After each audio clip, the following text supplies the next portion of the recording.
Conselhos aos professores, pais e estudantes. Capítulo 67. O estudante de medicina. Enquanto se prepara para a sua profissão, o estudante de medicina deve ser animado a atingir o máximo desenvolvimento possível de todas as suas faculdades. Os estudos, embora puxados, não precisam necessariamente minar-lhe a saúde física ou diminuir-lhe o gozo das coisas espirituais. Através do curso de estudos, pode crescer continuamente na graça e no conhecimento da verdade, ao passo que, ao mesmo tempo, pode desenvolver constantemente o grau de conhecimentos que o habilitará a ser eficiente profissional. Aos estudantes de medicina desejaria dizer: entrai em vosso curso com a determinação de fazer o que é direito e manter os princípios cristãos. Fugi da tentação e evitai toda influência para o mal. Preservai a integridade moral. Mantende conscienciosa consideração para com a verdade e a justiça. Sede fiéis nas menores responsabilidades e mostrai-vos meticulosos e exatos pensadores, possuindo sanidade de coração e retidão, sendo leais a Deus e fiéis à humanidade. Acham-se diante de vós as oportunidades. Sendo estudiosos e retos, podeis obter educação do mais alto valor. Aproveitai ao máximo os vossos privilégios. Não fiqueis satisfeitos com as consecuções comuns. Buscai habilitar-vos para preencher posições de confiança em ligação com a obra do Senhor na terra. Unidos ao Deus de sabedoria e poder, podeis tornar-vos intelectualmente fortes e progressivamente capazes como ganhadores de almas. Podeis tornar-vos homens e mulheres de responsabilidade e influência se por vossa força de vontade, aliada ao poder divino, vos empenhardes na obra de adquirir o devido preparo. Exercitai as faculdades mentais, não negligenciando de maneira alguma o físico. Não permitais que a indolência intelectual vos obstrua o caminho para maiores conhecimentos. Aprendei a refletir da mesma maneira que a estudar, a fim de vossa mente se poder ampliar, fortalecer e desenvolver. Jamais penseis que já aprendestes suficientemente e que podeis abandonar os estudos. O espírito culto é a medida do homem. Vossa educação se prolongará por toda a vida. Deveis aprender todos os dias, pondo em prática o conhecimento adquirido. Para que vos torneis homens e mulheres dignos de confiança quanto ao trabalho, deve haver um aumento de capacidade, o exercício de cada faculdade mesmo nas coisas pequenas. Então se obtém maior capacidade para assumir responsabilidades maiores. O senso da responsabilidade individual é imprescindível. Pondo em prática o que aprendeis nos dias escolares, não recueis de assumir a parte de encargo que vos cabe por haver riscos, porquanto alguma coisa se deve arriscar.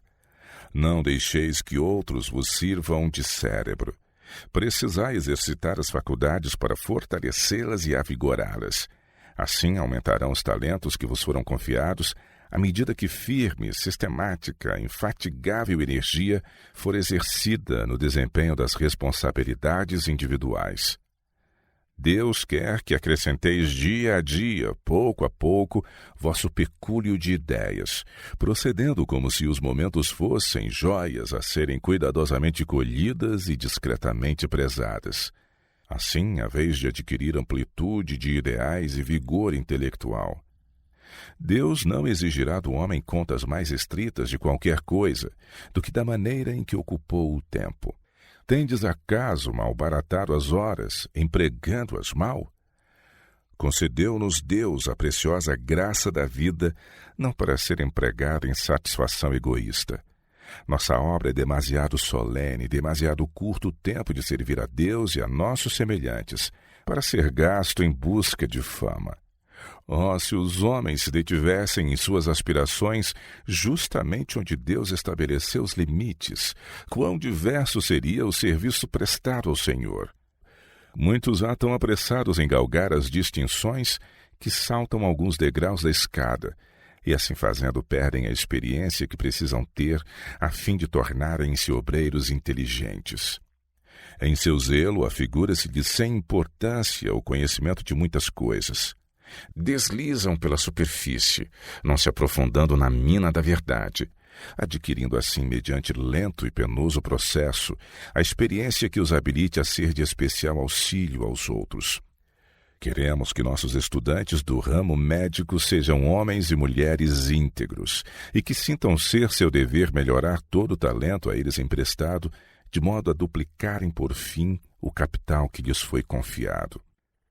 A luz dada por Deus no sentido médico-missionário não fará que seu povo seja considerado inferior em conhecimento da ciência médica. Antes, os habilitará a colocar-se na maior eminência. Deus quer que eles ocupem a posição de povo sábio e entendido em virtude de sua presença no meio deles. Na força daquele que é a fonte de toda sabedoria, toda graça, podem se vencer defeitos e ignorância. Que todo estudante do ramo médico busque atingir elevada norma. Sob a disciplina do maior de todos os mestres, nossa direção deve tender sempre para o alto e a perfeição. Todos quantos se acham ligados com a obra médico-missionária devem ser discípulos. Nenhum pare dizendo, não posso fazer isso. Diga antes, Deus exige que eu seja perfeito. Ele espera que eu trabalhe acima de tudo quanto é comum e vulgar, esforçando-me por alcançar o que é de ordem superior. Não há senão um poder capaz de tornar os estudantes da obra médica aquilo que devem ser, conservando-os firmes. A graça de Deus e o poder da verdade, exercendo salvadora influência na vida e no caráter.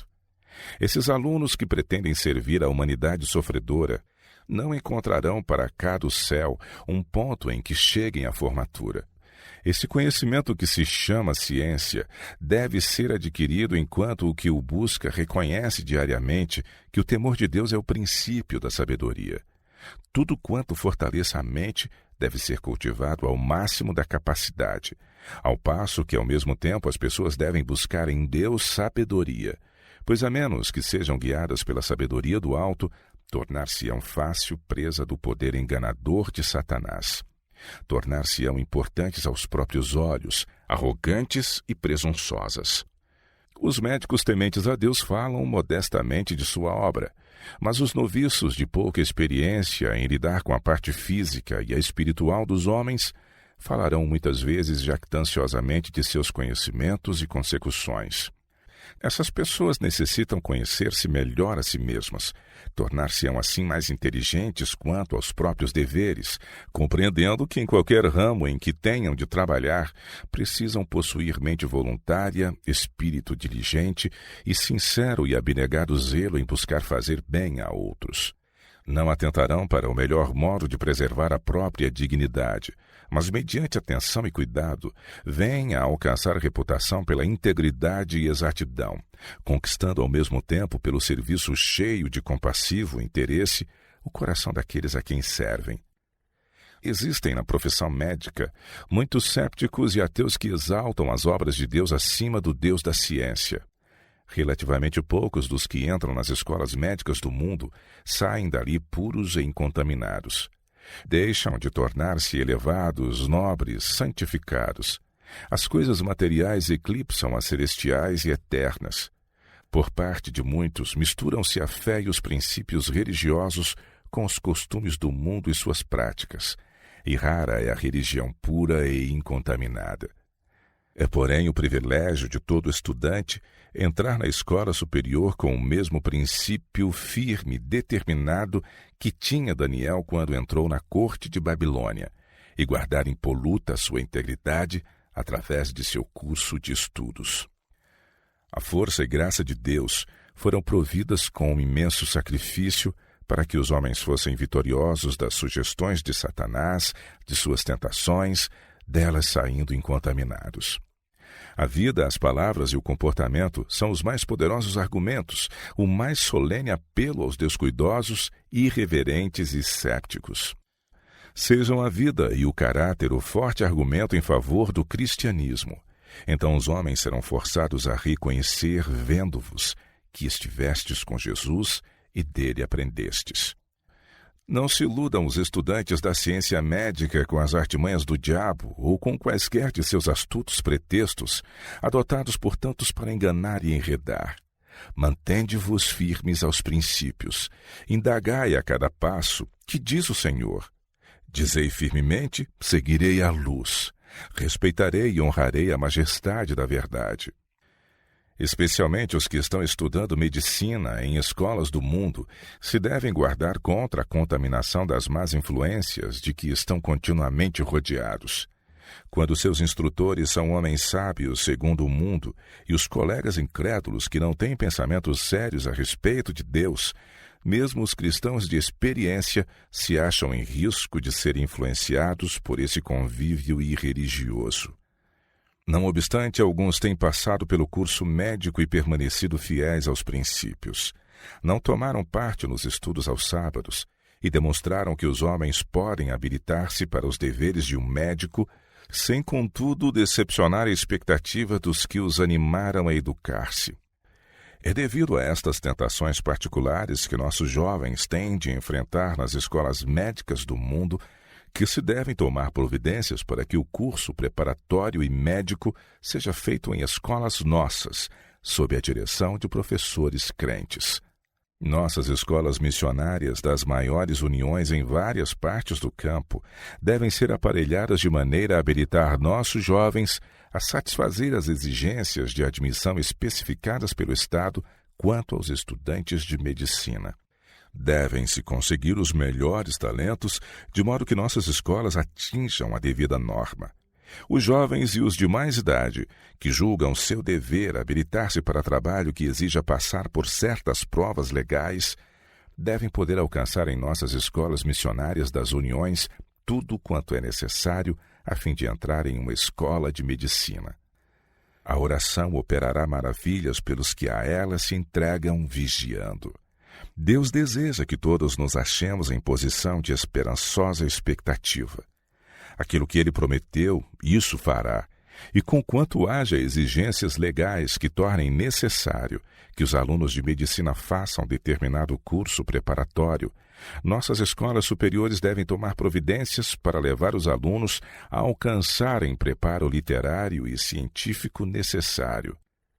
E não somente devem nossas maiores escolas missionárias proporcionar essa instrução preparatória aos que pensam em tomar o curso médico, mas também nos cumpre fazer tudo quanto seja essencial para o aperfeiçoamento dos cursos de estudo oferecidos por nossa Escola Médico-Evangelista de Loma Linda. Como foi indicado ao tempo da fundação dessa escola, devemos proporcionar o que for essencial para habilitar nossos jovens que desejem ser médicos, de maneira que se preparem inteligentemente para enfrentar os exames exigidos para demonstrar sua eficiência como médicos. Deve ser-lhes ensinado a tratar com entendimento o caso dos doentes, de modo a impedir-se que qualquer médico sensato imagine que não estamos ministrando em nossas escolas a necessária instrução própria a habilitar homens e mulheres para o exercício da medicina. Os alunos que se formam precisam progredir continuamente em conhecimento, pois a prática traz a perfeição. A Escola Médica de Loma Linda deve ser da mais elevada categoria, porquanto os que ali estão têm o privilégio de manter viva a ligação com o mais sábio de todos os médicos, por quem é transmitido conhecimento de ordem superior, e para o preparo especial dos que dentre nossos jovens possuem claras percepções do dever de adquirir educação médica que os habilite a passar nos exames exigidos pela lei. De todos quantos clinicam como médicos regulares, temos de prover tudo o que seja exigido, de maneira que esses jovens não sejam compelidos a ir para escolas de medicina dirigidas por homens que não são de nossa fé. Fecharemos assim uma porta que o inimigo se deleitaria ficasse aberta, e nossos rapazes e moças cujos interesses espirituais o Senhor deseja que salvaguardemos não se verão como forçados a unir-se aos incrédulos a fim de obterem um completo preparo no ramo médico. Os professores de nossa escola de medicina deviam animar os alunos a adquirir todo o conhecimento que lhes seja possível em todos os departamentos. Caso vejam que um aluno é deficiente no cuidado, na compreensão de suas responsabilidades, devem expor francamente a questão a ele, dando-lhe oportunidade de corrigir-se de tais hábitos e alcançar elevada norma. Os mestres não se deviam desanimar por alguns serem vagarosos no aprender. Tampouco devem desanimar os alunos quando cometem erros. Ao serem estes, bem como os defeitos, bondosamente indicados, o aluno, por sua vez, deve sentir-se grato pela instrução que lhe é dada. O espírito altivo por parte dos alunos não deve ser animado. Todos devem ser voluntários para aprender, bem como os professores para ensinar, exercitando os alunos na segurança de si mesmos para serem competentes, cuidadosos, diligentes. Estudando sob a direção de sábios instrutores, unindo-se com eles na participação das responsabilidades, poderão os alunos, com o auxílio dos mestres, galgar o mais elevado lance da escada. Os alunos devem estar dispostos a trabalhar sob a direção dos de experiência, a ouvir-lhes as sugestões, seguir-lhes os conselhos, avançando o mais possível no pensar, no preparo, no inteligente empreendimento. Jamais, porém, infrinjam eles um regulamento nem desrespeitem um princípio ligado ao fundamento da instituição. Muito fácil é decair. A desconsideração pelos regulamentos é natural ao coração inclinado ao egoísmo e satisfação própria. Muito mais fácil é derribar do que construir. Um aluno descuidoso em suas ideias pode fazer mais para abaixar a norma do que podem fazer para contrabalançar-lhe a desmoralizadora influência 10 homens com todos os seus esforços. Na conduta seguida pelos alunos já se poderá ler o fracasso ou o êxito. Se se mostram dispostos a discutir as regras e regulamentos e a ordem, se são condescendentes com o próprio eu, estimulando por seu exemplo o espírito de rebelião, não lhes deis lugar. Melhor seria que a instituição fechasse as portas do que suportar que esse espírito levedasse os auxiliares e derribasse as barreiras cujo estabelecimento custou reflexão, esforço e orações. Ao prepararem-se obreiros para cuidar de doentes, seja o estudante impressionado com a ideia de que seu mais elevado objetivo deve ser olhar o bem-estar espiritual dos pacientes. Deve aprender a repetir as promessas da palavra de Deus e orar fervorosamente cada dia enquanto se prepara para o serviço. Ajudai-o a manter sempre perante seus pacientes a suavizante e santificadora influência do grande médico missionário. Caso os sofredores recebam a impressão de que Cristo lhes é um Salvador cheio de simpatia e compaixão, terão serenidade de espírito, elemento essencial à restauração da saúde. A importância do estudo da Bíblia. Se os estudantes do ramo médico estudarem diligentemente a palavra de Deus, achar-se-ão muito mais bem preparados para compreender seus outros estudos, pois sobrevém sempre iluminação mediante o diligente estudo da palavra de Deus. Coisa alguma lhe será tão proveitosa para comunicar à memória a capacidade de retenção como o estudo das Escrituras. Compreendam nossos obreiros médico-missionários que quanto mais relacionados com Deus e com Cristo eles ficarem e com a história bíblica, tanto mais bem preparados estarão para efetuar sua obra. Devem-se pôr nas classes de Bíblia fiéis professores que se esforcem por fazer os alunos compreenderem as lições, não explicando tudo, mas exigindo que os próprios alunos exponham claramente toda passagem que leem. Lembrem-se esses professores que pouco benefício se tira com o deslizar pela superfície da palavra. Ponderada investigação e diligente, esforçado estudo são necessários para a compreensão dessa palavra. Cristo, o grande médico missionário, veio a este mundo com imenso sacrifício, a fim de ensinar a homens e mulheres as lições que os habilitaram a conhecer devidamente a Deus. Viveu vida perfeita, estabelecendo um exemplo que todos podem com segurança seguir. Estudem nossos alunos de medicina as lições dadas por Cristo. É essencial que tenham clara compreensão dessas lições. Terrível erro seria da parte deles negligenciar o estudo da palavra de Deus por um estudo de teorias que orientam erroneamente, que desviam a mente das palavras de Cristo para as falácias das produções humanas. Deus quer que todos quantos se professam missionários médico-evangelistas aprendam diligentemente as lições do grande médico. Assim precisam fazer caso queiram encontrar descanso e paz. Aprendendo de Cristo, o coração encher-se-lhes-á da paz que Ele unicamente pode dar. Tornai a Bíblia vosso conselheiro. Vossas relações com ela se estreitarão rapidamente se mantiverdes a mente livre das escórias do mundo. Quanto mais a Bíblia for estudada, tanto mais profundo será vosso conhecimento de Deus. As verdades de sua palavra vos serão escritas na alma, aí deixando indelével impressão. Estas coisas tem Deus desdobrado perante mim durante anos. Em nossas escolas médico-missionárias, precisamos de homens possuidores de profundo conhecimento das Escrituras, homens que possam ensinar a outros clara e simplesmente essas lições, da mesma maneira que Cristo ensinava a seus discípulos aquilo que via ser mais essencial. E o necessário conhecimento será facultado a todos que se achegam a Cristo, recebendo e praticando-lhe os ensinos, tornando sua palavra parte da própria vida. O Espírito Santo ensina o estudante das Escrituras a julgar todas as coisas pela norma da retidão, da verdade e da justiça. A divina revelação supre-o do conhecimento de que ele necessita. Os que se colocam sob as instruções do grande missionário médico para serem coobreiros seus, possuirão um conhecimento que o mundo, com todo o seu tradicional saber, não pode proporcionar.